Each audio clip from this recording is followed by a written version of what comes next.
Hi everyone.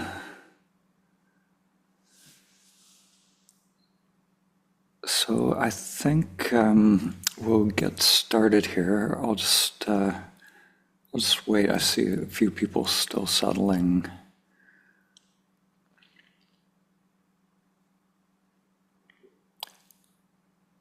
Okay.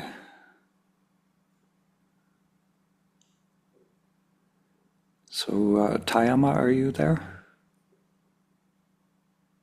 I am here and I am ready. Awesome. Awesome. Okay, so I think Tayama is going to kind of call on people who are who she's noticed have not shared before or not reached out before. So we'll kind of go with those people first, and yeah, I hopefully we'll get to everybody here. And I do have a few more questions that have come in over the last few days. There's one I missed, I think yesterday. Someone asked about fasting at this retreat, and why it is we don't really recommend fasting, and it's just a simple reason. The fasting tends to the food is such a huge pattern, and when we fast, it's an interrupt in the energy and releases a lot of energy. And we're already releasing a lot of energy. We're already disrupting our pattern greatly. So I found that fasting just opens things up. It can be a little destabilizing for some people. For some people, it'll be fine. But when we've run into problems at these retreats, we've done these retreats for years, and quite often it's when people are kind of opening things up too quickly, and we find that it just goes smoother if the middle way it seems to be our approach. But fasting is amazing, and in the right circumstance, it's a beautiful tool. So.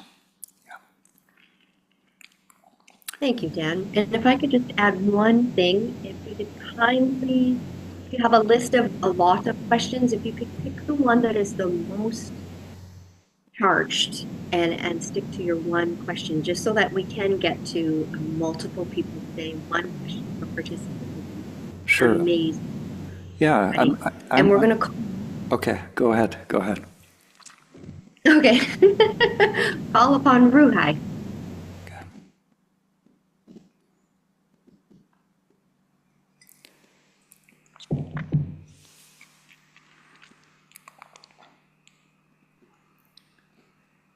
You meant me, right, Tama? Yeah.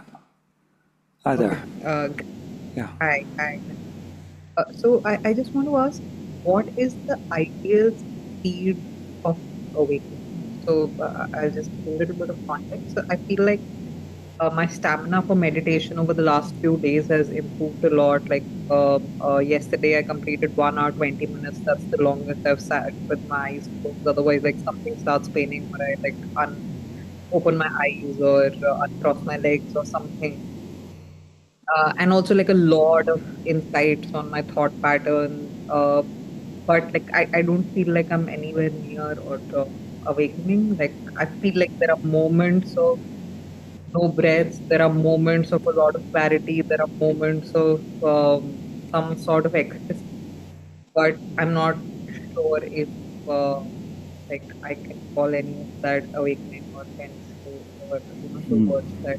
I'm finding your voice is very quiet. So I wonder if you could either turn up your volume a little bit or move a little bit closer.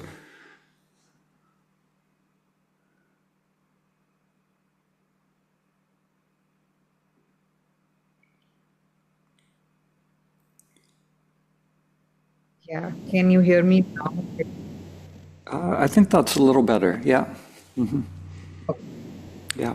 Yeah, so I'm talking about the speed of awakening. Like, is there an ideal? Because I feel like up until a few days ago, my nervous system would have like much emotions or stamina for sitting was very low. I couldn't sit more than 30 minutes. I'd turn cross my legs, my eyes or something. But I feel like it's all getting a lot more clarity to my thought patterns and a lot of insight into it. I have moments of no breath and uh,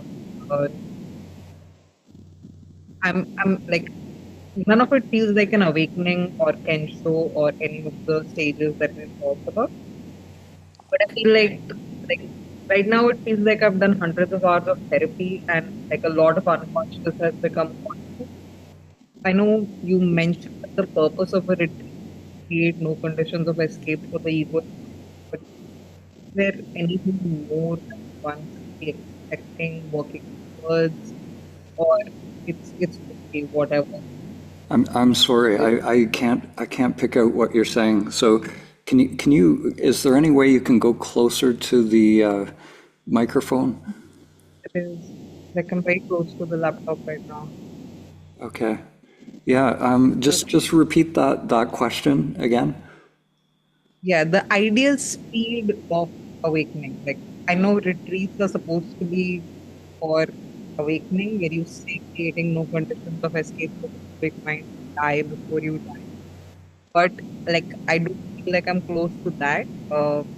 But I have had a lot of insight into my thought patterns. Right now, it feels like I've done like 100 hours of therapy, not like I've done Yeah. So meditation. just to be clear, so the question is what is the speed of awakening or okay. Yeah. So So feels yeah. like direct spontaneous, but it's not spontaneous. It's just direct. Like it needs practice and systems, and like you can't really plan. Yeah. So, I've talked a little bit about, the two paths in the, all the traditions. There's really two ways to go about this.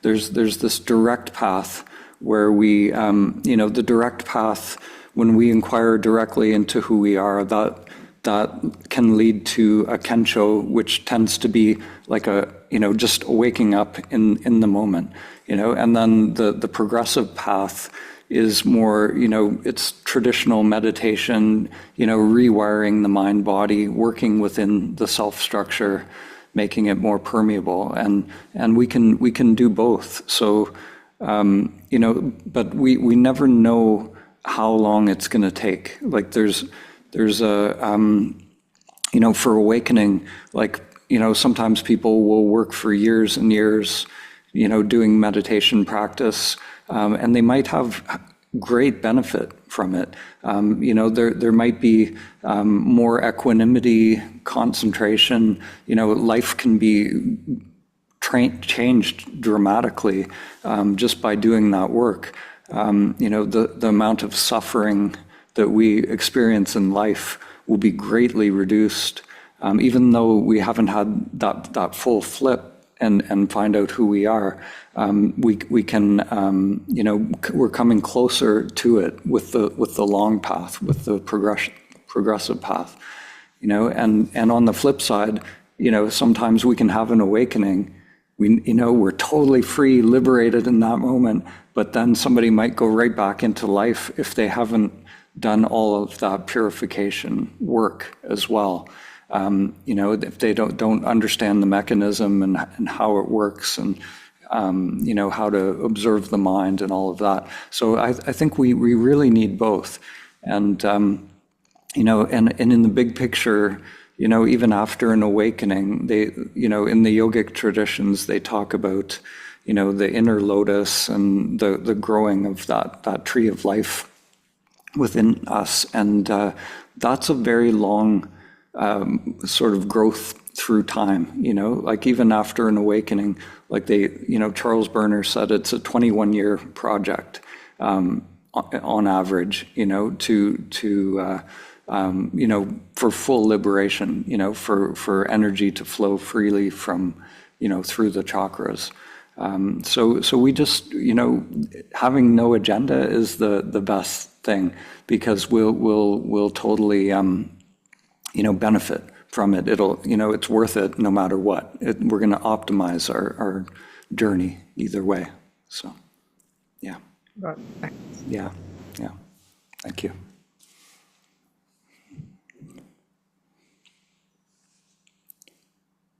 Ardea. Hi, Ardea.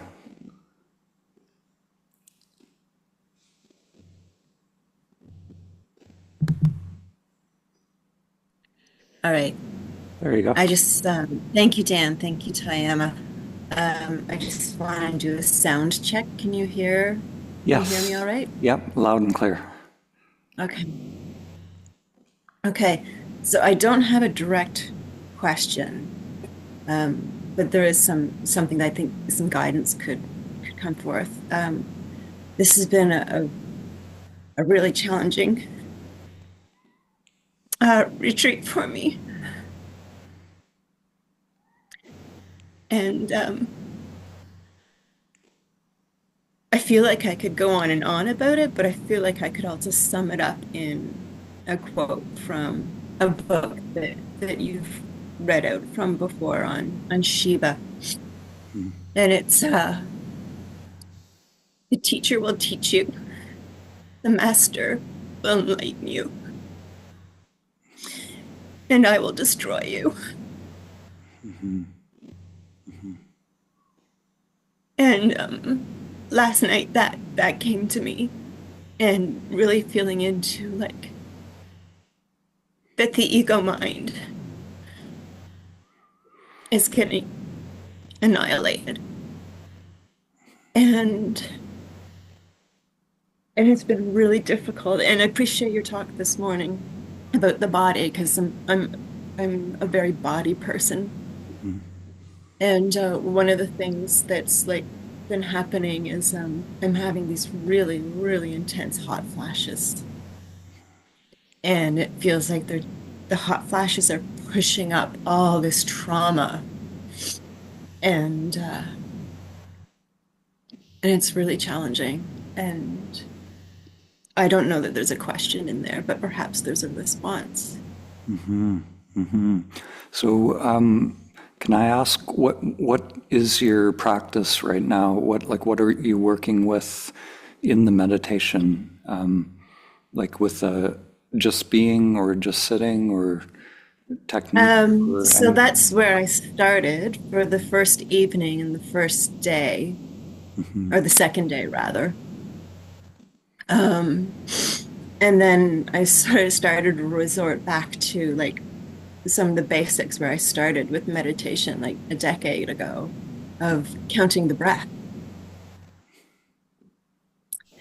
And but the mind is just, it's like gone wild. It's gone wild. And are you experiencing energy, like when you sit or in the dyads? Like, are you feeling the energy is free, or is the mind predominant? The mind is very predominant, but the energy is like literally these hot flashes where I'm sweating. Oh, I and see. like Okay, yeah, pulling off my clothes that because kind of it's energy. too Yeah, hot. yeah, I see. Yeah. So are you is it like going into overwhelm with it, or? It's very definitely whelming. And I would say that there's been moments when it's been overwhelming.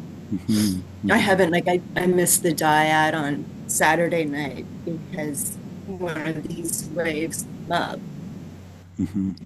and it was overwhelming. And then on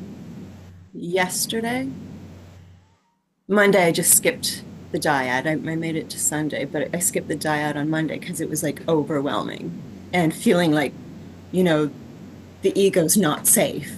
The ego's like, convincing myself I'm not safe to go and do these dyads with people I don't know or who aren't even in the same room. Like, Yeah. that's definitely one of the programs or one of the thoughts that's like getting control of me. Yeah, yeah. That quote that you started with is, yeah, like it's very like to the egoic mind, that Beyond Shiva quote, I forget how it goes now, the master will awaken me, but I will destroy you, and it's the, like to the egoic mind, when we talk about dying before you die and all of that, it is, the ego can fight that obviously, and be very fearful of that process. But to me, like there's a like that whole path of liberation, like what Av Nurya, he talks about in that book, Liberation. Like there are many stages that we move through before that ego is completely surrendered to God. Like the awakening and there's a freeing of energy, and there's a period of time where we stabilize in awareness as well. And that final, that liberation that he's talking about, like that, it's such a rare thing in the human journey to fully surrender the self-structure to God. Like it's such a huge thing, like going from being a character to, allowing the vessel to be lived by God is radical. And I think there's a, that feeling that we have to do it all at once right now it can be overwhelming to the character. And even that, like Av would say, even that is a concept. That's just a concept too, So just letting go into a don't know mind, just being with, whatever is arising. Like usually whatever is arising, even, like the pain we're experiencing or a hot flash or all of that, we don't have to add on, to what's happening now with this idea that, I have to surrender my entire being to God and all of that. Like to me, it's much more productive to just be with what is, and not worry about, or like just truly not knowing what's happening. It's such a, to me, that is liberation, to just not know, I don't know what it looks like and what comes next. And when we do that, to me, that, it takes a big weight off, and then we can just be with whatever's actually happening in the moment. It's not, usually what's happening is not, unless we're being tortured, actually, it's not, it's usually manageable, How does that Well, land? I have, yeah. So I have on Saturday night when the first sort of big wave came through, I was sort of like this insight dropped in, and that is that there's only one pain, and that pain is the separation from God. And so I've been like sort of trying to like hold that and understand that this is the pain of the separation, Yeah, and that there's stuff in there that's burning up yeah, to to be washed away. yeah, And when I can hold that, it feels like that's when it stops being overwhelming and becomes just whelming. yeah, yeah, yeah. And that, that separation, like to me, God is, it's what's happening now. This is it. So yeah, so it always comes down to just being with what is. That I am that is here right now, the awareness, that is here, the knower of this experience, that is God. It's Yes. Yeah. that's it. Yeah. So Well, that's what it feels like when I can hold that this is the separation from God, that in itself is God. Yeah, even Does that. that make sense? I think that's- Yeah. So even when we're feeling that separation, it's like it's possible to be open from that place or love from that place because that is God too, so not even resisting that, so it's like somehow, just a larger level of equanimity or acceptance to what is. Yeah. I think one of my favorite, meditations, when I was kind of going through my dark night of the soul, I think it was Adyashanti had this meditation, and it was not my will but God's will meditation, and that became my meditation for quite a period of time, was as I was going through a lot of my stuff, and and I just noticed when Dan's will was strong and out of sync with what was actually happening, and for me it was really powerful. Just or the heart's will. Yeah, the heart's will. Yeah. Well, Yeah. thank you. Thank you. Thank you very much. Thank you. Daniel.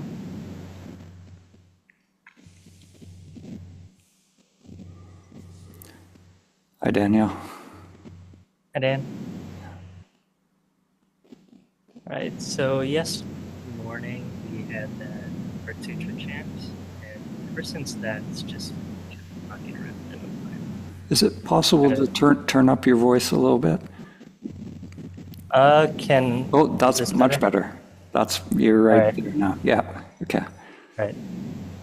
So yesterday morning there was that Art Sutra chant, and ever since then it's just been knocking around in my mind, kind of inhabiting stillness, interrupting monologues, just overtaking other thoughts. And I've never worked with the mantra before. It seems like this is pretty alive for me. I'm just kind of looking for pointers, because there are a lot of things where it's something like, okay, do I sub-vocalize? Does tempo matter? More particularity related to heart space, maybe. I often have difficulty accessing that because it's a pretty big source of anxiety for the mind. It just wants to shy away from it. But I noticed that while that mantra is going on, it's actually just really calm, and those anxieties don't pop up. I'm just kind of, do you have any pointers, direction? Yeah, sure. So, I'm getting a feedback loop here. Oh, there we go. Okay, so like when working with the mantra, so do you sort of hear the words of the mantra when it's sort of okay? So so there's kind of different stages of working with the mantra. So it's kind of like what I talked about with the different prayers of Saint Teresa. So we start out with the words, which that it's very helpful. It can help to bring us into presence. Help with concentration, sort of breaking the pattern of the mind. And then like the next level is to sort of like with that particular mantra, what it's pointing towards is, it's what's beyond the the words themselves to that which we're actually pointing to the same thing in our self-inquiry. When we intend to directly experience who we are.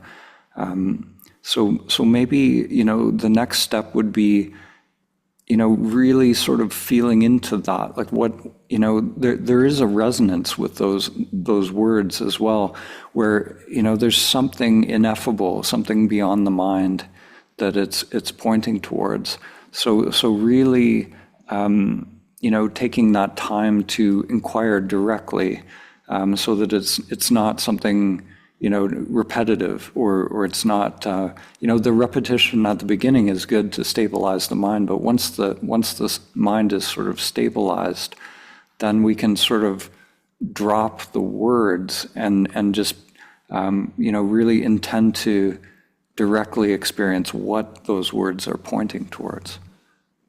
Yeah. Does that make sense? Yeah. Thank you. Thank you.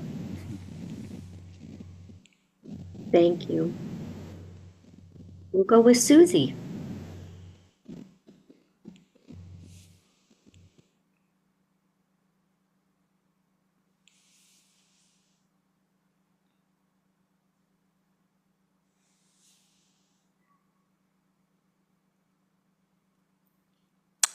Hi, Susie, are you there?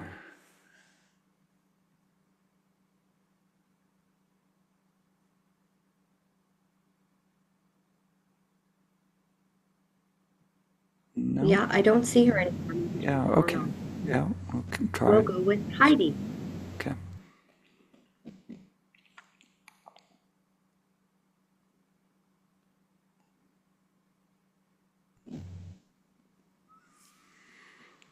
Hi, Dan. I don't know if you can Hello. hear me, but let me know if it's clear. Yes, I do hear you. Yes, thank you. Okay. Thank you for all this that you and your team have put together. So a little over 5 years ago, I had my initial awakening, and the old self structure kind of got obliterated. It was like a 3-month high. If I want to like categorize it, and I stumbled upon your inner world, outer world during that obliviation, and that kind of grounded me to feel like, okay, what's happening?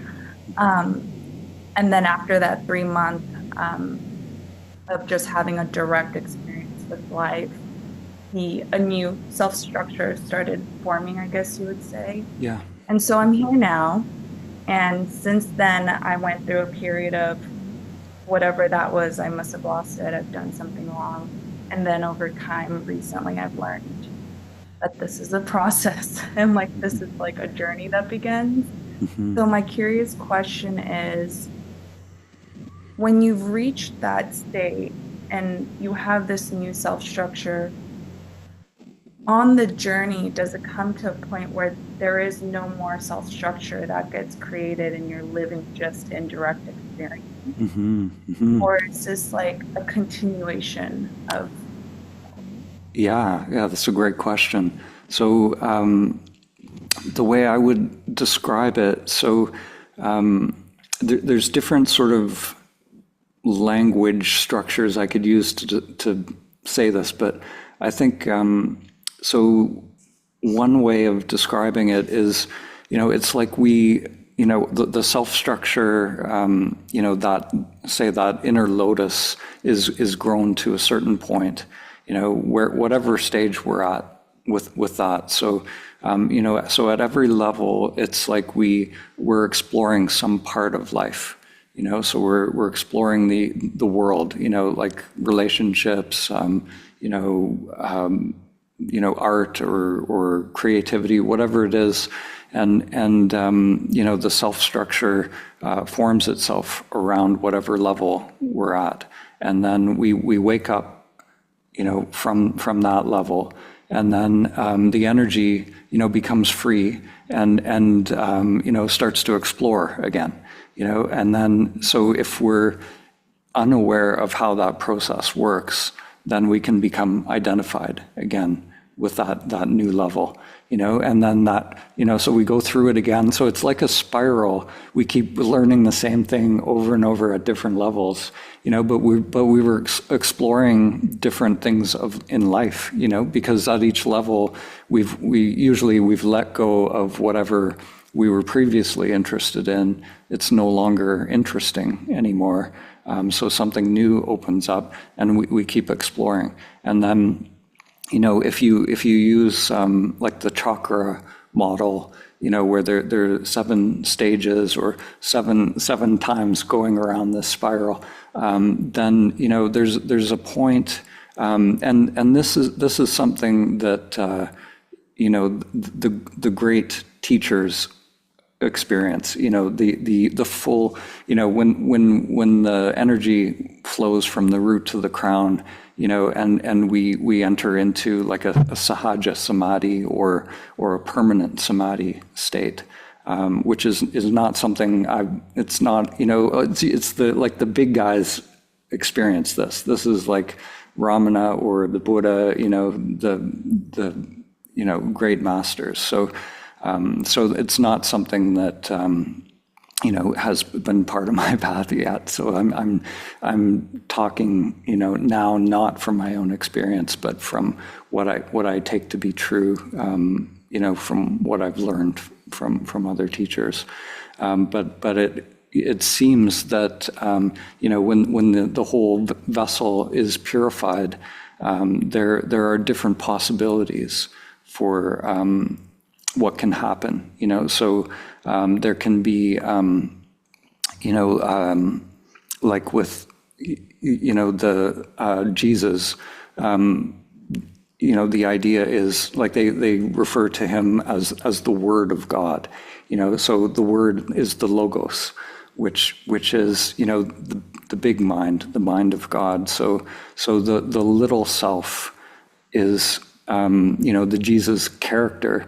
They refer to him as like the Lamb of God. So he, the little character is sacrificed so that this big mind can awaken within the vessel. So that's a possibility. There's other possibilities depending on our path. There's different aspects of the Logos that can come through, different forms that can come through as well. So those are all, different versions of ourself, so there's still an I, but the farther we go with that, the less that I, is like what we started out with, basically. Mm-hmm. Mm-hmm. Thank you. Yeah, thank you. Thank you. And we have Susie back.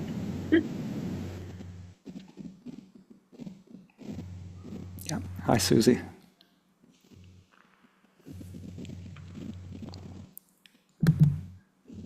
Okay, cool. Hey, yeah, I want to play off of just more insight into what you're speaking about earlier and a little bit yesterday on like one way would be looking at it as like God's will or the heart's will versus my will. Mm-hmm. Like if nothing matters, what matters? But at the end of the day, right, we're going to wake up every day and we're going to do something. And so to me, is there any way to possibly to know? Like, can you intuitively know what to do? And when I think of it like we can say, if not, nothing matters, but in the end, like there's sometimes people have resources to do really big things, right? Whoever, like the guy that established St. Jude's Research Hospital. I'm just trying to put like it in perspective of like, I'm still here living in the world, right? And these actions, right, can potentially have impact to potentially other people's awakening, right? You know what I'm saying? So like, absolutely, yeah. So I can tell you about my own experience. After awakening, there was like an energy alive. Like I would sit and meditate, and it's like all of this, these kind of downloads would start to happen, and I realized like this energy was alive, and it's like it wanted me to do something with it. It just seemed like so that's. So putting that energy, if I just sat there with it, it's like the energy would just kind of drive me crazy. It was just so much energy. But when I started to put it in the films, then there was like this flow that started to happen, and the more I did that, the more would come through, and I realized, and there was a sense of rightness in that, in the feeling of that, like a sense of ease and a sense of flow, and the more I sort of went with that flow, it was actually. So it became obvious to you. It became obvious, yeah. It was like that. The feeling of it was just connected to my own sense of bliss, or my own sense of ease in my body. Just the feeling of, it just felt amazing. It felt like exactly exactly what I was supposed to be doing. There was nothing else that would make me feel like that, So for me, it was but it took time though also. So, I would say like the first film that I created took about 4 years, because what would come through, there'd be like my Dan filter was not very clear at that time. So what would happen would be, there'd be something sort of coming through, but then my mind would be like, remembering something I read, or appropriating it in some way. So I'd start creating the film, but then it wouldn't feel right. It would feel like, no way, that's coming from my mind, and so I have to delete that and start over. And I did that so many times. So I would say that there's a process of learning to really, discriminate between when it's the egoic mind and when it's something authentically coming through. And it takes time, to really kind of clear the filter and see, what is actually coming from you, from your source, and what's coming from your, your memory and your ego structure. So, yeah. So does asking for like, I don't know, does that make sense? Like to intuitively know what to do? Like, I know what I mean by it. Like, I'm meaning like, it's like, sure, this is like, you can do many different things, but like, this would be, again, like the best is maybe not a good example, but I just realized, because a long time ago, when I was really young, like something happened and it was like, yeah, I'm gonna get through this, and then like and I feel like I don't want to be on, like, is that still the right thing? You know what I mean? Is that still the right thing? Is, like you talked earlier, like things change and evolve, and when any clues is to like, that's really it. It's all your own thought process is what I'm hearing. That it's all like it's all like coming to you and how you feel about it.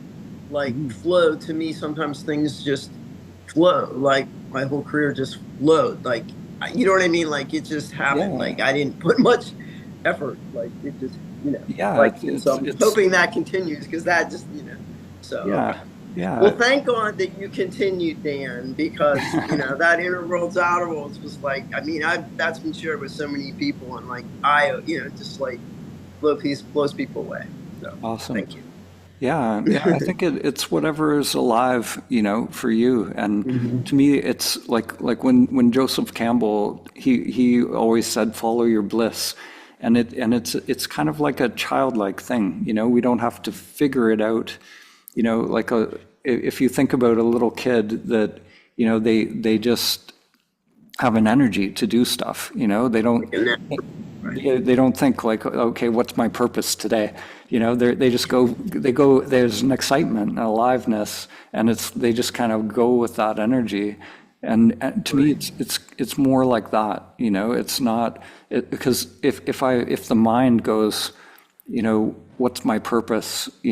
All of a sudden I could, that's what I'm struggling with, right? Yeah, like if I actually thought, my purpose is to awaken the world, and to, be some bodhisattva, like what a burden that would be, to actually have to do that for the ego, right? Like for the ego, but it can be burdensome. You can't. I've put things on that's definitely burdensome. But I thought your goal was to awaken the world. I mean, it sounds like. Yeah, like by giving all that up, then it just whatever's meant to happen. Oh, I see what you're Yeah. saying. Like that's Yeah. not really. And yeah, look, it appears to be that that's your goal. Yeah, I mean, well, you and know, that's the thing. Like, if we kind of believe our, characters, then so it, you don't get caught up in that. I see what you're saying because Yeah. like that's what I think. Oh, like I'll say, oh, this guy he wants to waken the whole world. Like man, he's on it. well, and that's what it might look that way, but there's No, not I know. there's not a feeling of I that. get you don't have the burdensome of it. You're just doing Yeah. your thing. Yeah, And it's just yeah. happening. Right. Yeah, it seems whatever's happening is just happening, and It's just happening. Yeah. yeah, So be it. yeah, and it happens that the energy that's alive for me is just that's part of it. Natural. Yeah. Yeah. Yeah. I want to speak one little thing in. So I know this is just supposed to be one, but this is quick.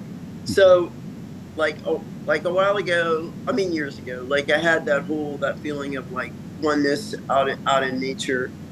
Maybe like a minute, but like so just so I'm clear on what like truly be awakened. Like I couldn't imagine living living my life like that every day, waking up and having that feeling that lasted like a minute. So we're not really like people don't actually live like that, feeling that level of connection like constantly, right? Or So there's many kind of peak non-dual states that are like where there's not even a body, like it's like blown wide open kind of states. So I suspect like that sounds like what you're talking about, where you're not going to be driving your car in that state. no, but- you're yeah, but awakening to your true nature, so that turiya, or the ground of our being, that awakened, knowing of our true nature, that can be present. Well, it is present. It's always present, but it can be awake all the time, no matter what all the time. we're doing. Okay. All the time, Okay.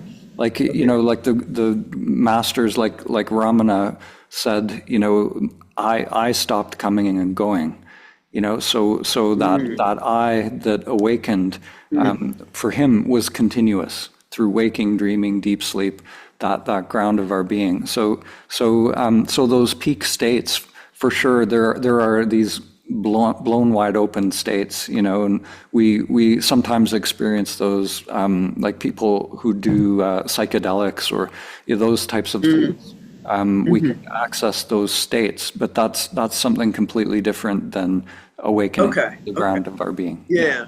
Is there any way like you could describe yours, just to like give just a little share more clarity on like when that happens? And I say this also for other people in my dyads. I feel like there's people that are like they want it so bad, they want it, and it's maybe like a little clarity on what that's really like on a daily basis. You know what I mean? Like what that like. Is it kind of like intuitively knowing what to do, like kind of like an ease of life, like fundamentally? Is that like to me, the awakening it is like waking up from a dream, so it's like waking, like I was dreaming that I was the Dan character, so so it's like waking up, and it's that whole script and the whole program of the Dan character was playing itself out, and it was like, what the heck was that about? Like, wow, I thought I was that character. And so now, so once you wake up from that, you're free from that script that was playing out. you totally recognize it as your point? You just totally recognize it. Like as, you see more and more, like there's a lot of kind of stabilizing and really coming to you can almost laugh at it. because like the mind, when the thoughts start up again, you can totally, it's like watching a TV show again. All of a sudden you're absorbed back into the character again. So there has to be a willingness to to not believe the next thought that's coming within the character. I just feel like I'm constantly witnessing. I can step back now and like everything I'm doing, like really think about like I'm responding and all that. So I've got a control of that, but like that's where it stops. Yeah. Anyway, Yeah. okay.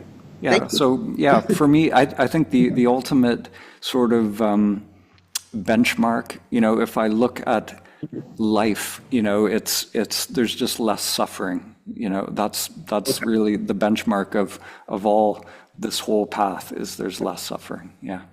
Mm-hmm. Yeah. Thank you. Thank you. We will now go to Lisa.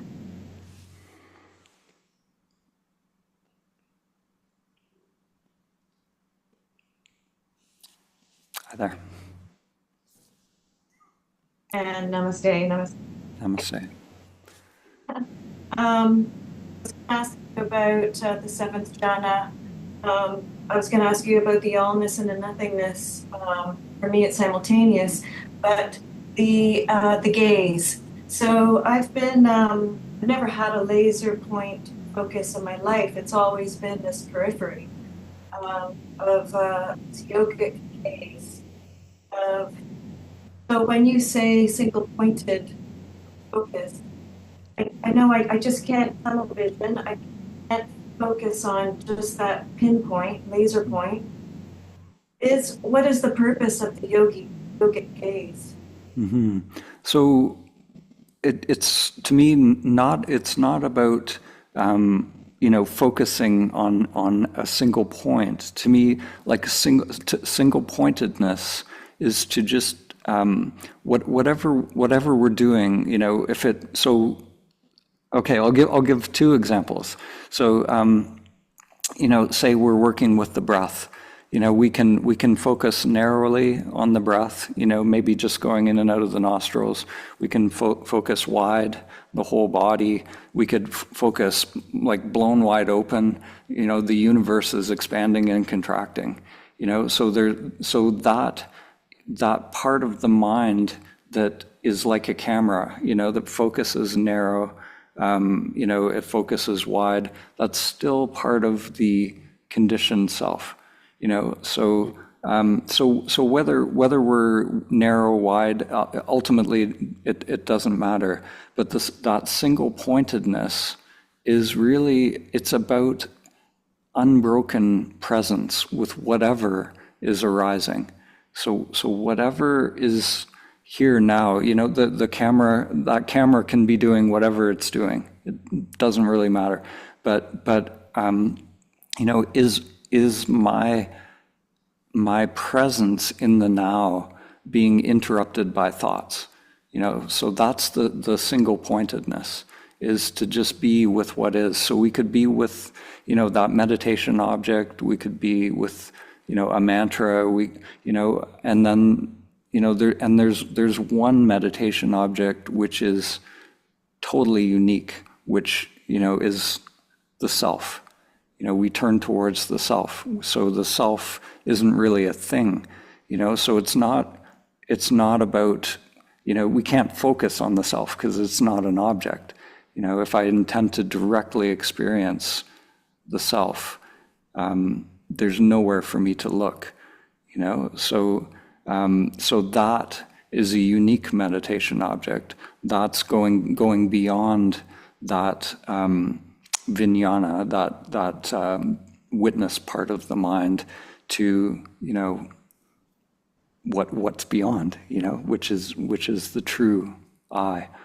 Yeah. So I would say that unbrokenness it's creating the conditions for awakening, to that which is beyond. So just the thoughts that are interrupting. Every time a thought comes in, there's a dissipation in that energy, and it just gives the little mind a little bit of control. Yeah. Okay, great. And Yeah. the Heart Sutra posted somewhere, because I missed Sorry, the you're Heart. cutting out a little bit. Yeah. The Heart Sutra mantra, is that available in print or online somewhere? Or, I missed that session, so I wasn't able to. Yes, it Good. is. Yeah, yeah. So everything is being recorded, and it's on the schedule page. So there are replays on that page. Yeah. Was it yesterday or the day before?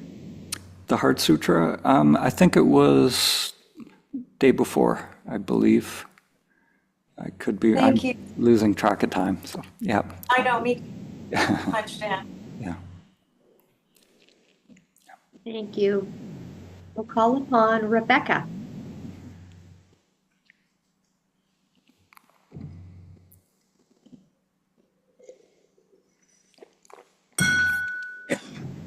Hi, thank Hi, you. Rebecca. I was wondering, as the personality structure starts to unwind the identification, I'm noticing that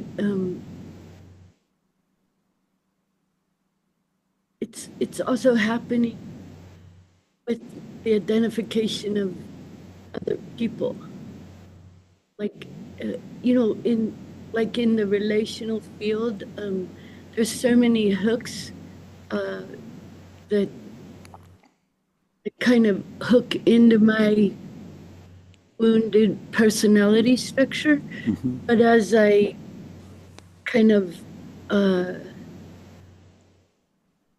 unwind more deeply my own personality structure, I'm noticing that I'm unwinding people. That makes sense. What, Yeah. what do you, Yeah, yeah. So I think the way I describe it, the more I see my own operation of my own mind, I see all the patterns, but the patterns in my mind it's the same thing as going on in everyone else as well. So when I see, people in my own family or my relationships, I see their patterns as well.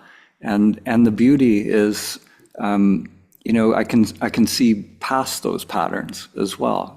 I see who they are, beyond those patterns as well. Sometimes, and it's great. It's great feedback for your own evolution as well to see that in others, because it's like the whole experience of the outer world is like this feedback loop where you get to see where your hooks are and everything. So yeah, I think you're right on. The more you see it in yourself, the more you see it in everyone, for sure. Yeah.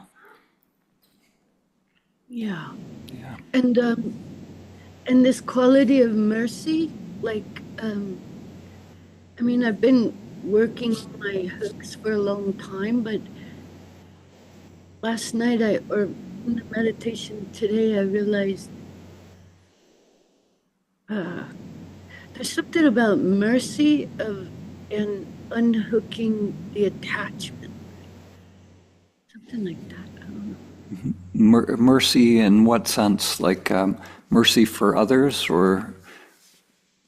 Yeah, and my own small self. Like there's a Yeah, reason why. Yeah. I think, the more we're not attached, and we sort of unhook from that ego, like our true nature is just awareness. So, to me, like that awareness is not separate from love. It is a loving awareness. Literally this whole manifested world is that. It's just this play of hide and seek. So of the one.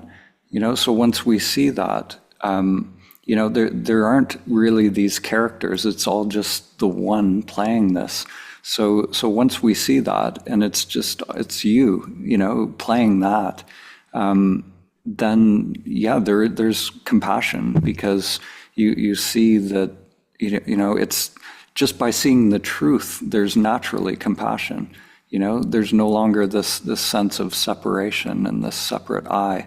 You realize, you start to actually directly feel that oneness. Yeah. Yeah. Yeah. Yeah, beautiful. Beautiful. Thank you. Thank you. Yeah. Thank you. We'll call upon Ildiko.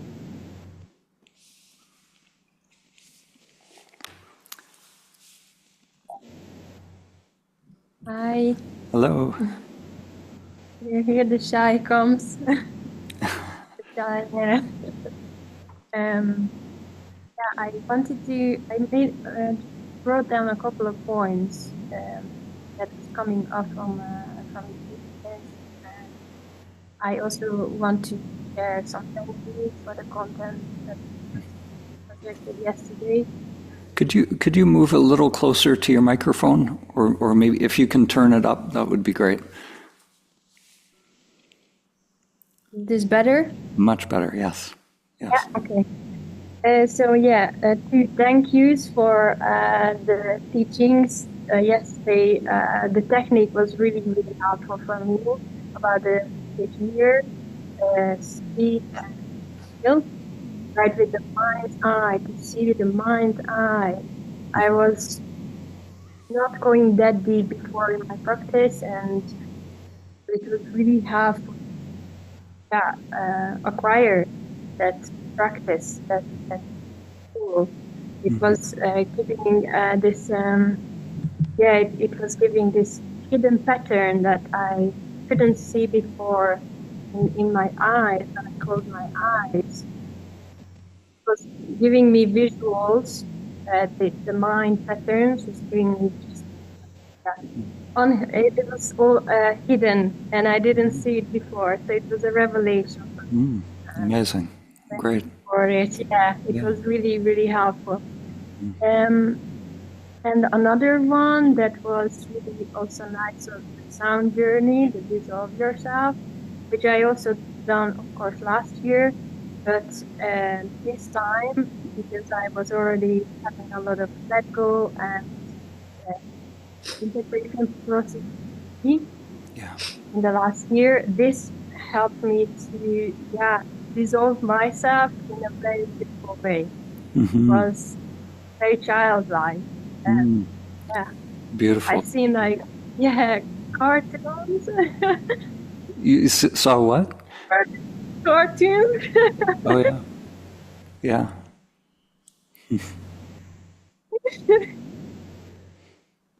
Yeah, so my inner child was just so happy to see all the cartoons swirling around, and these fractal cartoons, and then the shorts with the edges, it was really edgy, this kind of noises, and my inner child was just seeing this crocodile. It was funny, short tooth, but it's a beautiful and cartoon thing. So it was something that letting go from my childhood. So one more thing. And so I wanted to thank Can I just interject? Dan, can you just try turning off your mic when the participant is speaking? Because every participant today, the sound is weird. So maybe if we could just try that. And could you speak now, Ildiko? Could see if we can hear you better. So I just wanted to continue saying thank you for the music. I find it really artful and really fine. So thanks for creating it. And one more thing is that what is still active in me from the mind's pattern and the ego is so at some level the little self still feels separate, which slowly but surely it feels like coming into acceptance. So it's like that kind of shaky feeling, that kind of feeling like holding on to, shaking, not almost like a fear kind of feeling in the body that now, because I realized that the body patterns that was previously perceived as pain, it just turned into this swirling energy all around my body. And particularly the current experience is that when I sit in lotus, yeah. Yeah. Beautiful. Yeah, that's one of the things that happens, the little self starts to realize that there really is nothing to fear in this process, and that it actually is, it's beautiful, it's exciting, and once the little self is part of the team, and on board, then it gets very fun. Yeah. Yeah. So having fun with that, going there back and forth between the egoic perspective where the ego wants to right away perceive the situation, whatever it is, just a candle or a person. And now I can switch between the kind of fearful ego, the witness, and the kind of feeling of merging, but it's really subtle, so it's not fully realized at all.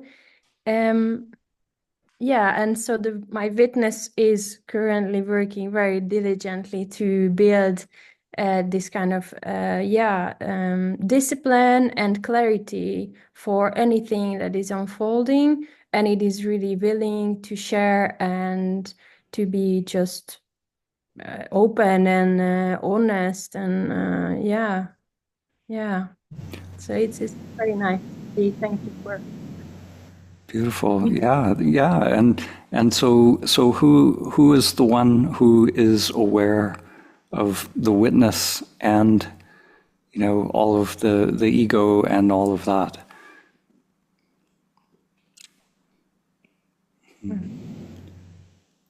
Do you feel that right now? Who is aware right now in this moment?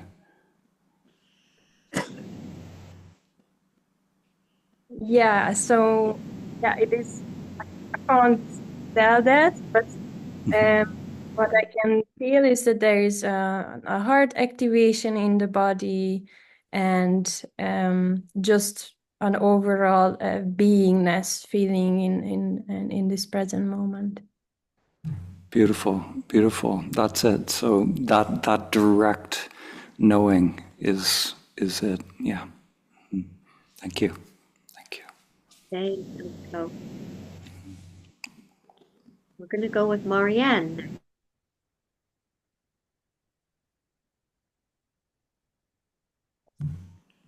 Hi, Dan. Can you hear me? I can, yes.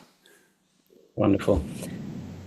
So my question is about this idea that this is like a really long journey, a very arduous journey.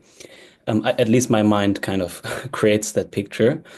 And it's only for the elect few, and somehow really making progress needs a lot of effort.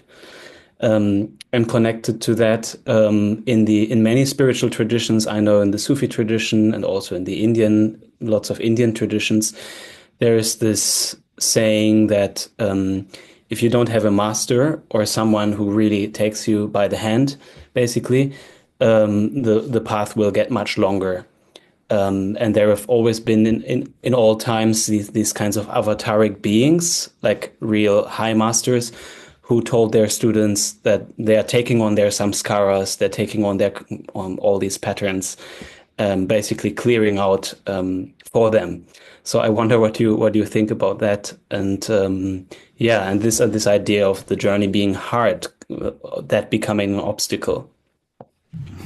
Yeah. So I have a few things to say about that. So so when it comes to taking on somebody's samskaras, I'm not sure exactly what that even means. I've had enough samskaras of my own. I don't know how I would take on somebody else's, but I think to me, a teacher or a guru. Like in some of these traditions, there's this word, the Sadguru, So the Sadguru is what it means. It's the awakened truth, So the Sadguru, when we have our own awakening, As soon as we have an awakening, then once we get it, once we know what that awareness is, that becomes our guru. Awareness is our guru. So an external teacher, if they're a good teacher, they're awake. Then they're pointing us to our own awareness within ourselves, and that's it. They're a signpost. And maybe they're a good signpost. They're like an effective signpost, or maybe not. But to me, that's the purpose of a teacher. So that initial phase of whatever it takes to get to our own awakening, that's the period where it's most important to at least have some decent signposts, like that are actually pointing in the right direction. But then once we have that awakening, the truth is just alive in you. So whatever needs to unfold on the path comes from your own inner direction. Yeah. Would you also say that maybe times have changed? There are sayings like the one by Thich Nhat Hanh, who said the next Buddha will be in the form of a community. So maybe it's not so much more about the master-disciple relationship. Yeah, I think there's like infinite possibilities for that. Yeah, I think that idea of the different incarnations of the Buddha, like the Maitreya Buddha, the feminine aspect of the Buddha, is more having to do with humanity itself changing. As a sort of collective consciousness starts to grow and evolve. So I think that is happening for sure. I think there is an evolution happening on a collective level, and I think it also it's always available.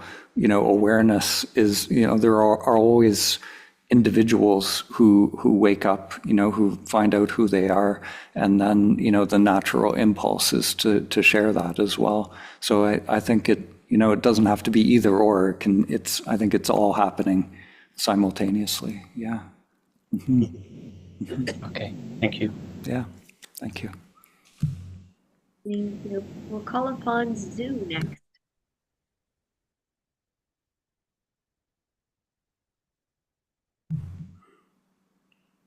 Hi, Zoo. Hi. Hi, everyone. Happy New Year. So slowly something really clicked in. It's like a combination lock where everything just clicked.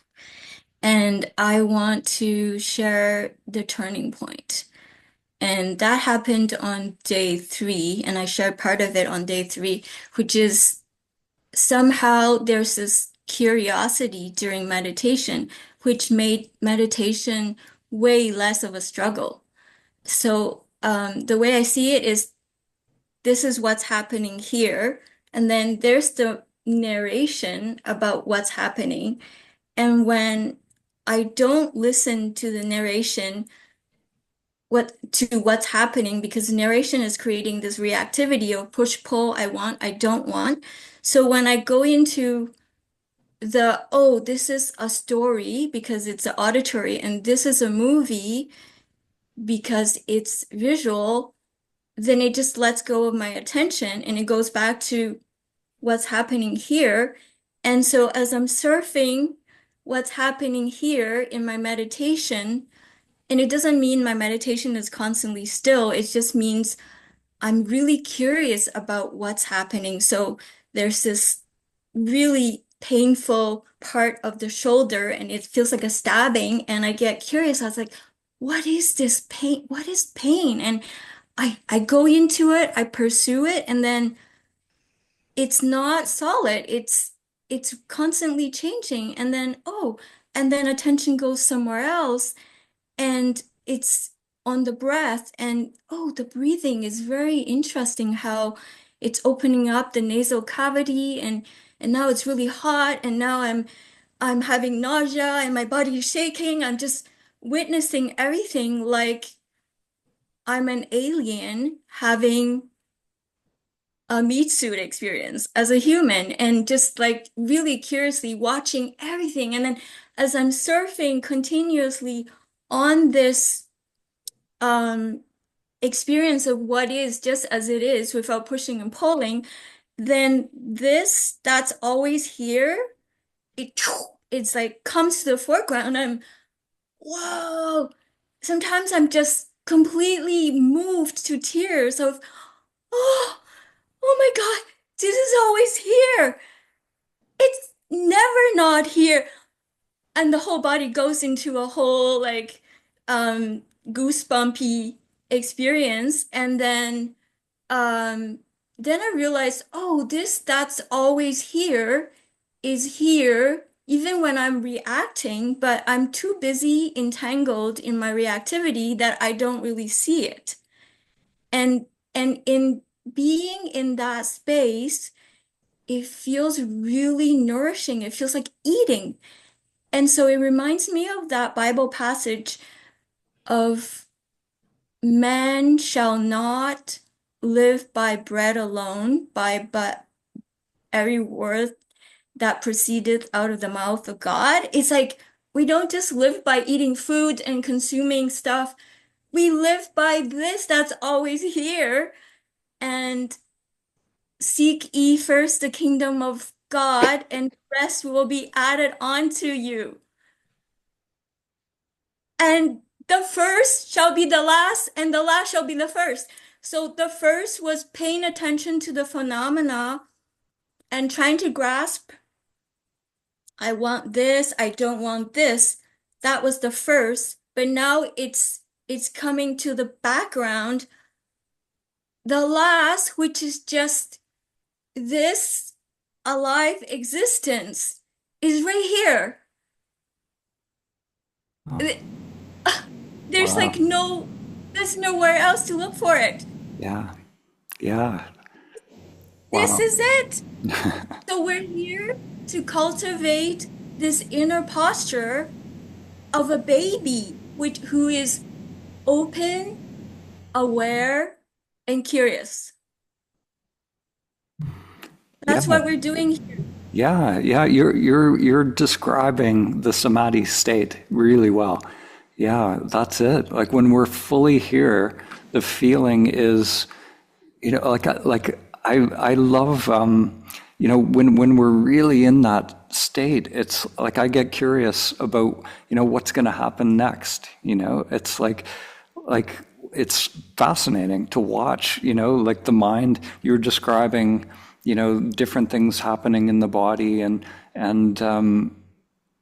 there is a real sense of curiosity, I think, in the samadhi state where like the awareness is just watching, and then it's instead of me, the sense of me doing something, it's like what's the mind going to do now? Oh, okay, there it goes. It's like, the mind's putting attention there. Look at that. Oh, that's neat. And there's no judgment of it, being good or bad or anything. It's just a fascination with, pain or bliss or whatever it is, and it's all the show, and that's it, and it's just unfolding. And when we open to that, then that's the kingdom that's here right now. It's this whole show, but it's not. There's no I that is like caring what particular thing has to happen. There's just this curiosity. Anything could happen, and that's the cool thing about it. It's just happening. Yeah, and it's not like I'm constantly in bliss. It's that I'm okay with what is. So in my meditation, there'll be a moment where I'm actually falling asleep. I'm not off, and oh look, what this body is just fell asleep, and okay, what's next? And then there's the pain of the hip and the heels, and there's this narration of like, oh, when is he gonna hit the bell? I can't take this anymore. And it's like, oh, what is this? I can't take it anymore. What does this I can't take it anymore feel like? And then I go into that, and it's really nothing. It's like everything that is solid becomes just pure vibration. And so the matter the form becomes formless, and it doesn't really matter in the end.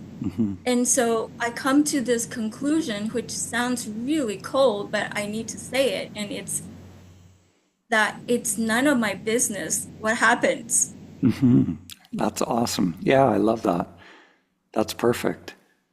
Yeah. It's none of my business what happens to this body mind, but you get it, but if not received in the right way, it looks like I don't take care of my health or my relationship, but it's not that. It's just that life is living and I'm just watching. Yeah. Yeah. And I, the true I doesn't do anything. It can't do anything. So when we realize, like, I can't do anything, and I never have done anything, it's like, oh, wow, okay, like, that's awesome, so life is just unfolding. The character's going to go through its life, its karma, whatever's unfolding. What does that have to do with me? I'm just here for the show, So yeah, that's it. I like that. That's perfect. Yeah. And then it's seen that the meditation is actually life, that you bridge meditation and life with the continuous practice. Is meditation and life is the same. Self-inquiry is life, and it's all of them is one continuum of be okay with what is. Yeah. Yeah. Beautiful. A lot of insights there, Zhu. Yeah. Yeah. Thank you. Thank you. Thank you. Thank you for sharing. We're going to go with Lily. We have time for one more question.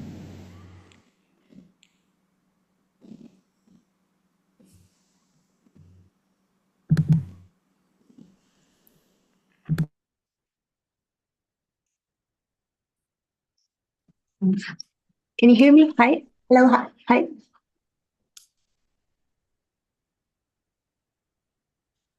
Okay. Can you hear me? Okay. Oh, okay. So, my question is about first of all, I really wanted to thank you for everything that you do. And it's amazing, honestly. So my question is about I'm trying to stay single pointedly with the breath, and then pain arises, and then I need to focus on the pain. I mean, I try to do as you taught us, and so and it works. But then I go back to the breath, and the pain starts again. So it's like trying to move between the two, and I don't know if that's okay or if I should be more, because if I stay in the pain actually dissolves somehow. I mean, so then I don't know. I don't have an object to focus on, so I go back. I don't know if you have a suggestion to that. Yeah. So when we're working with the breath, we want to stay with it. And it's the same sort of principle with all of the meditation objects. We want to stay single-pointedly with the meditation object. So if pain is starting to pop up in the body or whatever, we don't want to go to the pain, because then we're sort of giving in to we're letting that pain direct our meditation. And there's, if we're going to the pain in order to dissolve it, then there's like, a preference there to try and get rid of the pain.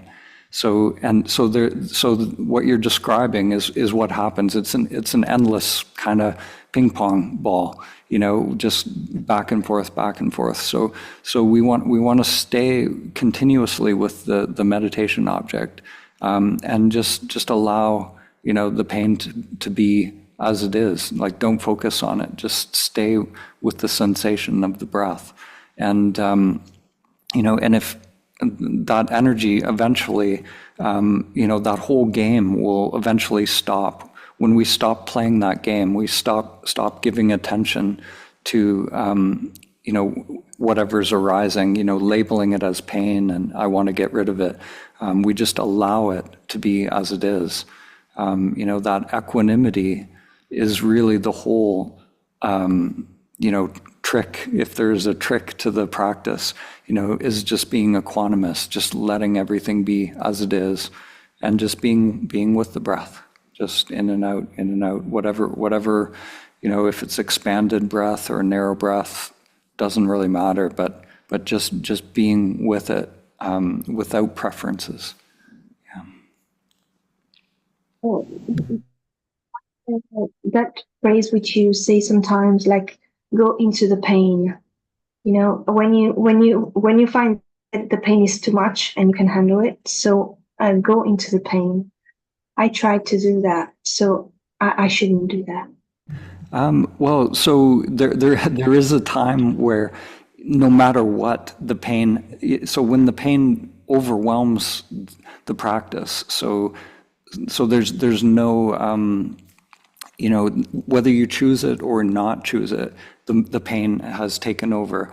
Then at that point, yes, then, it's like that with any hindrance. If the hindrance has become your object of your meditation, no matter what. So we try to stay with the, the breath or the meditation object, but, once the pain has become your meditation object, then there's no choice. So then it's just a matter of making it fully conscious. So then we turn towards, because we always want to go in the direction of less resistance. So yeah, just turn towards the pain. So, where does that pain live in the body? What is it doing? How is it changing moment by moment? Is it changing in intensity moment by moment? So then, yes, we can explore it, kind of like what Zhu was talking about. Get curious about it, and just if we can make the whole pattern conscious, see where the resistance is in the body, then whatever part of it is unconscious, we can make it conscious. Yeah. Does that make sense? Yeah. Kind of? Yes. So where is your pain? What kind of pain are we talking about here? Where is the pain in your body? And the knees. Sacrum and the knees. Yeah. So if you can, just maybe take 3 characteristics of that pain. As you're observing it, maybe, the location in the body, the intensity at that particular moment, and maybe the pattern of how it's moving or changing through time, and just keeping track of all of that, seeing the whole pattern of it. Maybe the body is resisting, maybe there's a contraction there, and just seeing how it moves through time. And if we can make that whole pattern conscious, sometimes we can actually feel where the body is hanging on, and if we make it fully conscious, sometimes it will actually relax, and that energy can circulate freely. Yeah. So, okay. Okay. Thank you. Okay. Yeah. Okay. Thanks, Lily. Okay.